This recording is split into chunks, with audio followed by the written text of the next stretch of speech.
ರಾಯಚೂರಿನಲ್ಲಿ ದಿನೇ ದಿನೇ ಹೆಚ್ಚಾಗ್ತಿರುವ ಬಿಸಿಲಿನ ತಾಪಮಾನಕ್ಕೆ ಜನ ತತ್ತರಿಸಿದ್ದಾರೆ. ಹೀಟ್ ಸ್ಟ್ರೋಕ್ ಬಗ್ಗೆ ಆರೋಗ್ಯ ಇಲಾಖೆ ಎಚ್ಚರಿಸಿದೆ.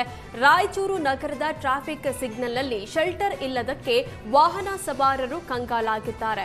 ಕಳೆದ ಬಾರಿ ಸಿಗ್ನಲ್ನಲ್ಲಿ ಶೆಲ್ಟರ್ ಹಾಕಿ ಜಿಲ್ಲಾಡಳಿತ ನೆರಳಿನ ವ್ಯವಸ್ಥೆ ಮಾಡಿತ್ತು. ಈ ಬಾರಿ ಅತಿ ಹೆಚ್ಚು ತಾಪಮಾನದ ಮಧ್ಯೆ ಶೆಲ್ಟರ್ ಹಾಕದೆ ಜಿಲ್ಲಾಡಳಿತ ನಿರ್ಲಕ್ಷ್ಯ ತೋರ್ತಾ ಇದೆ ಅಂತ ಸವಾರರು ಆರೋಪಿಸ್ತಾ ಇದ್ದಾರೆ. ಸಿಗ್ನಲ್ನಲ್ಲಿ ಶೆಲ್ಟರ್ ವ್ಯವಸ್ಥೆ ಮಾಡುವಂತೆ ಬೈಕ್ ಸವಾರರು ಹಲವು ಬಾರಿ ಮನವಿ ಮಾಡಿದ್ರು. ಆದರೆ ಈವರೆಗೆ ಶೆಲ್ಟರ್ ಹಾಕದ ಅಧಿಕಾರಿಗಳ ವಿರುದ್ಧ ಸವಾರರು ಅಸಮಾಧಾನ ಹೊರಹಾಕ್ತಿದ್ದಾರೆ. ಮಳೆ ಅಬ್ಬರಕ್ಕೆ ಮಲೆನಾಡಿನಲ್ಲಿ ನಾನಾ ಅವಾಂತರ ಸೃಷ್ಟಿಯಾಗಿದೆ. ಕೊಪ್ಪ ತಾಲೂಕಿನ ಗಾಳಿಘಂಡಿ ಗ್ರಾಮದಲ್ಲಿ ಭಾರೀ ಗಾಳಿ ಮಳೆಗೆ 6 ಮನೆಗಳ ಮೇಲ್ಚಾವಣೆ ಹಾರಿ ಹೋಗಿದೆ.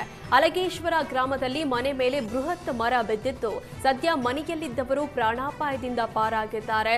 ಸ್ಥಳಕ್ಕೆ ಗ್ರಾಮ ಪಂಚಾಯಿತಿ ಅಧಿಕಾರಿಗಳು ಭೇಟಿ ನೀಡಿ ಪರಿಶೀಲಿಸಿದ್ರು. ಮಳೆ ಅವಾಂತರದಿಂದ ಹಾನಿಯಾಗದ್ದಕ್ಕೆ ಸೂಕ್ತ ಪರಿಹಾರ ನೀಡುವಂತೆ ಮಲೆನಾಡಿಗರು ಆಗ್ರಹಿಸಿದ್ದಾರೆ.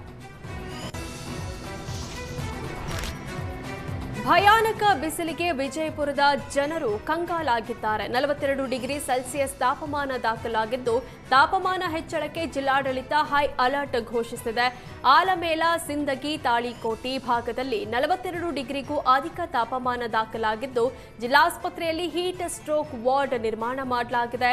ಜಿಲ್ಲಾಡಳಿತ ಸರ್ಕಾರಿ ಕಚೇರಿಯ ಸಮಯ ಸಹ ಬದಲಾವಣೆ ಮಾಡಿದ್ದು ಬೆಳಗ್ಗೆ 8 ರಿಂದ ಮಧ್ಯಾಹ್ನ 2 ಗಂಟೆವರೆಗೆ ಸಮಯ ನಿಗದಿ ಮಾಡಲಾಗಿದೆ. ತಾಪಮಾನ ಇನ್ನಷ್ಟು ಹೆಚ್ಚಾಗುವ ಹಿನ್ನೆಲೆ ಸಾರ್ವಜನಿಕರಿಗಾಗಿ ಗೈಡ್ಲೈನ್ ಹೊರಡಿಸಲಾಗಿದೆ. ಮಧ್ಯಾಹ್ನ 12 ಗಂಟೆ ಬಳಿಕ ಹೊರಗಡೆ ಓಡಾಡೋದಕ್ಕೆ ಬ್ರೇಕ್ ಹಾಕಲಾಗಿದ್ದು ನೆರಳಿನಲ್ಲಿ ನಿತ್ಯದ ಕೆಲಸಗಳನ್ನ ಮಾಡಬೇಕು. ಹೊರಗಡೆ ಹೋಗಬೇಕಾದ ಪರಿಸ್ಥಿತಿ ಇದ್ರೆ ಕೊಡೆ, ತಲೆವಸ್ತ್ರ ಬಳಕೆ ಮಾಡುವಂತೆ ಜಿಲ್ಲಾಡಳಿತ ಸೂಚಿಸಿದೆ.